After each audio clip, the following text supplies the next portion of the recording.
Hey, have I been trying to get out of just the 60s and 70s lately? Yes. Was there a specific 70s episode that I couldn't get out of my mind while making the last video and had to do a video on? Also yes, we take the inspiration we get. Today we're back at the series that started it all, Where Are You? For Haunted House Hang-Up, Season 2, Episode 5. Originally airing October 10th, 1970. I think many would be likely to agree that this might be one of the best and most atmospheric original episodes of the series. Not even for the villain, but just the visuals, the feeling, the vibe. This is the one for me. And for many people, clearly, it's been released on home video more than a lot of these, from the 1998 VHS themed around it, to the creepiest capers DVD, and obviously any complete season or series set. It's even one of the episodes that was sort of reimagined like Space Kook or Elias Kingston for the 8th episode of the first season of Be Cool, Scooby-Doo. Party like it's 1899. Today, I mainly just want to really appreciate the perfect Scooby feeling that this episode captured, something the second season of the show had really nailed by now. Even something like a haunted house story, the ultimate cliche, can be great with solid execution. Let's get into it.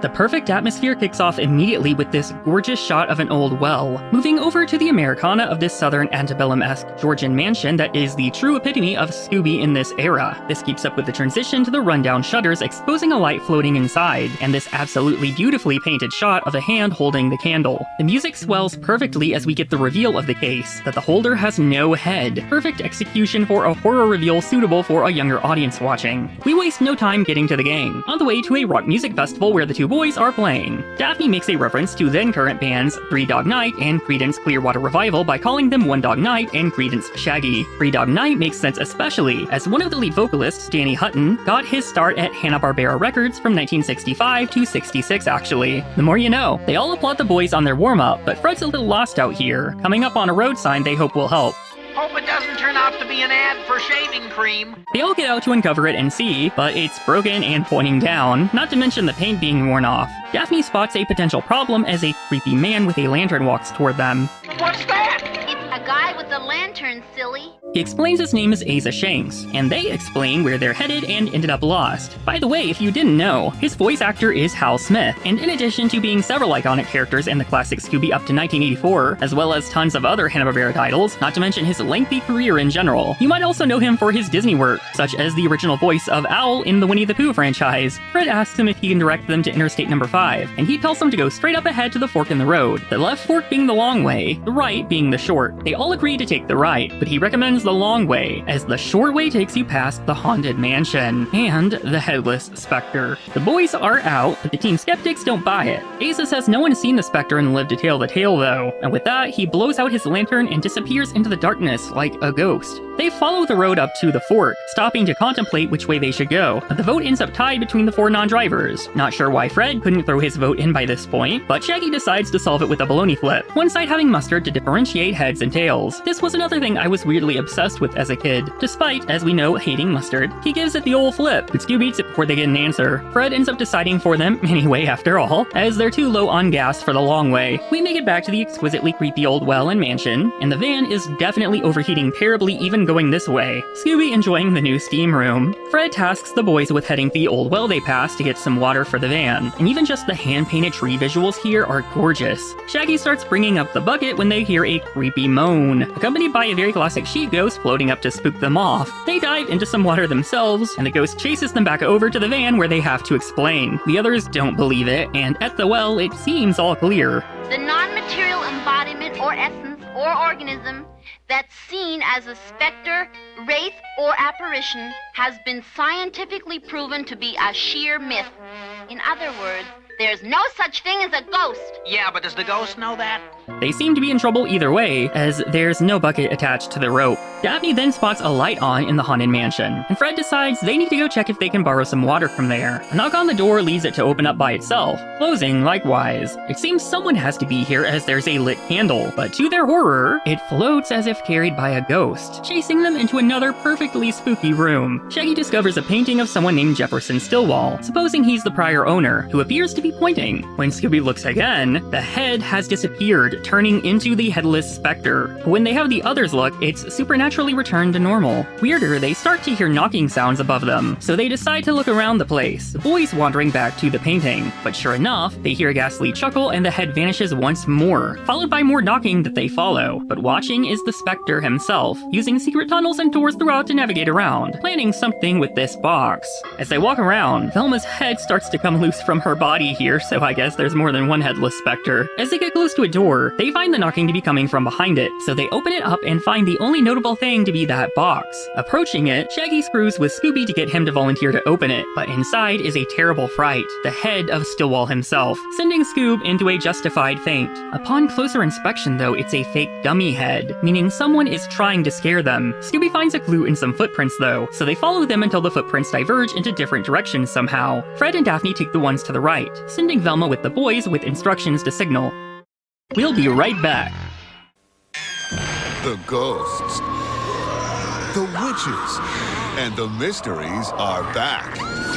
Now collect all of these awesome Scooby-Doo adventures on DVD. Join the gang as they unravel the creepiest cases ever in Scooby-Doo's creepiest capers. Scooby-Doo. Collect them all on DVD from Warner Brothers Family Entertainment. Scooby-Dooby-Doo! The trio hear knocking from inside a door again, so Velma pushes them inside. They hold hands, though they find each other to have unusually cold, clammy hands. Finding the way out, they're holding the hands of the Headless Specter. This is a great use of age-appropriate horror in the concept again. The idea of holding a ghost's hands and not being able to see it, not even given away with the lit eyeballs because he has no head. This of course means Velma finally has to acknowledge the Specter existing, who laughs at their fear, however he does that without a head, as they run to hide, still following them everywhere. This of course is where we get the chase song, Love the World, a thing that really didn't start with the series until this season despite being such a parodied and ingrained feature of the series these days. Got to love the world, be a friend, and when you're down, you got to get up again. The song, of course, is lyrically entirely irrelevant to the episode and events on screen, and incredibly of its time, but it's still a good song, not at all unpleasant to listen to throughout the chase, and it's extra fun to have Velma in on the chase instead of just the boys here. The trio inevitably crash through a window, right out on this power line, and crash into the old well, where Shaggy drowns, or really stands up in the knee-deep water. His leaning on the wall of the well reveals an entrance to a secret tunnel, so while they head in, the other two find a diary last dated July 12, 1822.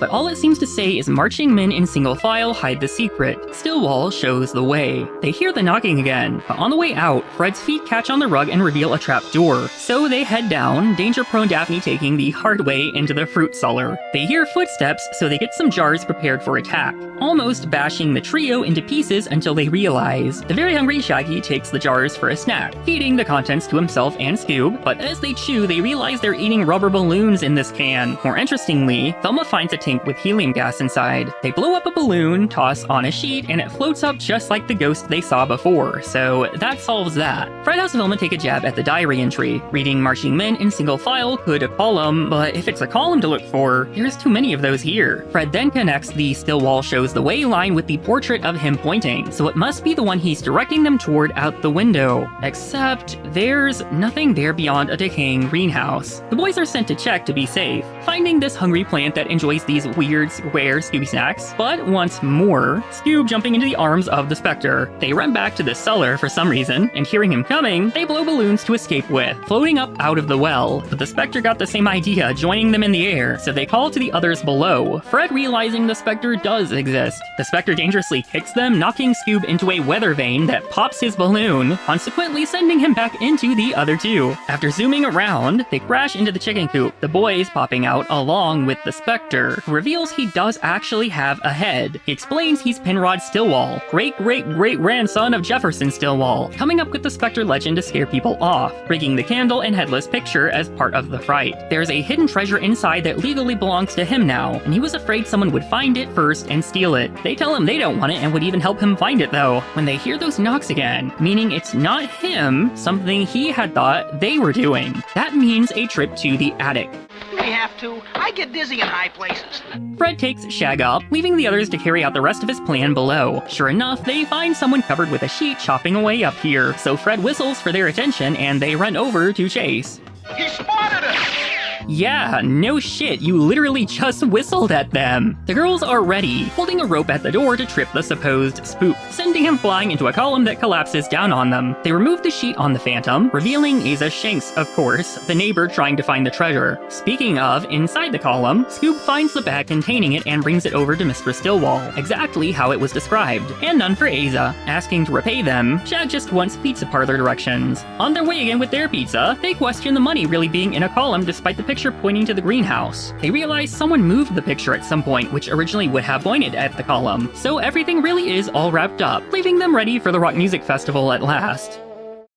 And that's the evergreen classic Haunted House Hang-Up. I know there are so many classic episodes people think of from Where Are You, many of which I've already touched on here, but for me this truly is one of the all-time greatest and most memorable episodes. Nothing can beat the pure atmosphere accomplished in this one. The designs of the setting, the beautiful painted work that went into it, and the way the Headless Specter is actually able to be more subtle due to not having a head that could end up emoting too cartoonishly, instead begging the imagination to believe this is as scary as it seems. The little details that Stillwell sets up, between the floating candle that had such an ominous touch, to the painting's head disappearing, which is perfectly right out of true horror. The magic really lands to make this a more ethereal feeling haunt that really scratches the need for good haunted house stories. Some of the great episodes are still over the top, and this one manages humor with the creep factor so perfectly that it doesn't get any better than this for me. Even the touch with the balloon ghost is so perfectly simple and classic in a way that I appreciate, and the chase on them at the end really makes it. And of course, the Southern Georgian mansion lines up right with that classic Americana style that Scooby lived in during this period. Asa Shanks and Mr. Stillwell sort of both being individually working culprits also adds a lot, because you would expect it to typically be Asa at first, but then you're thrown off by the reveal, only to realize there is actually someone else still out there. It's just enough to keep up the mystery a little more to the end with some twists and turns that this original series could do so expertly when it needed. And for once, our villain wasn't up to anything illegal. Mr. Stillwell was doing all of this on his own property, rightfully chasing off trespassers he believed to be up to no good. Not so true for Asa, but we never actually see what Mr. Stillwell does with his neighbor, who really shouldn't have survived that column falling on him anyway. This is a go-to episode for the spookiest episodes you could watch for a perfect Halloween night, or for me, any average night. I think that's all she wrote for today, so go enjoy some good frights as we venture into spooky season. Bye!